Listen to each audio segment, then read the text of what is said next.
स्वामी विवेकानंद के जीवन की कहानियाँ। अध्याय भाग 30। स्वामी विवेकानंद के चरित्र की दृढ़ता। बाल्यकाल के मित्रगण यौवन का आगमन होने पर भी सभी क्षेत्रों में परिकृष्ट नैतिक पथ पर चले, यह जरूर नहीं है। कोई कोई भोग में मग्न होकर दूसरों को भी अपने दल में खींचना चाहता है। यह संसार की दैनिक घटना है। नरेंद्र नाथ के द्वारा ही कहा गया है कि इन व्यक्तिगत मित्रों से उन्होंने पूरी तरह मुक्ति नहीं पाई।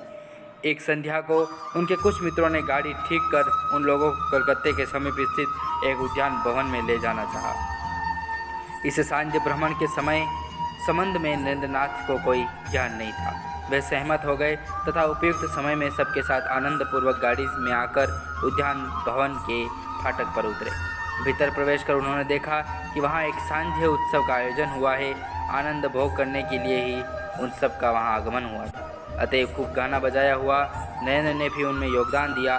थोड़ी देर बाद उनके थकान अनुभव करने पर मित्रों ने एक बगल का घर दिखाकर कहा कि वे वहां जाकर आश्रम पर विश्राम कर सकते हैं। वे उस कमरे में अकेले सोए थे। तभी मित्रों द्वारा प्रेषित एक युवती उस कमरे में उपस्थित हुई। उसके पीछे कोई षंत्र है। इसे नहीं समझ पाकर नरेंद्र नाथ ने इस आगमन को सरल भाव से ग्रहण किया और युवती इसी घर की कोई होगी ऐसा सोचकर उसके साथ बातचीत करने लगे।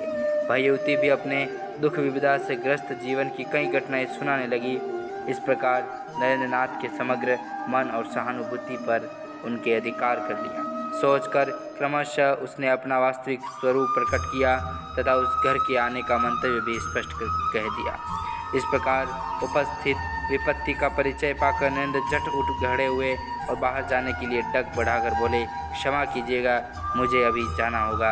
आपके प्रति मेरी आंतरिक सहानुभूति है और आपका कल्याण हो, यही मैं चाहता हूँ। आप यदि समझ लें कि इस प्रकार जीवन व्यतीत करना पाप है तो एक न एक दिन आप इससे निश्चित ही मुक्ति पा जाएंगे। नरेंद्र नाथ चले गए। वह युवती ही हतबुद्धि होकर उन मित्रों के निकट लौटकर बोली, एक साधु को लुभाने के लिए भेजकर आप लोगों ने खूब मजा किया। यह घटना एक और जिस प्रकार नरेंद्र नाथ के चरित्र की दृढ़ता दिखाती है, दूसरी ओर प्रमाणित करती है कि उसका मनोबल कितना दृढ़ था।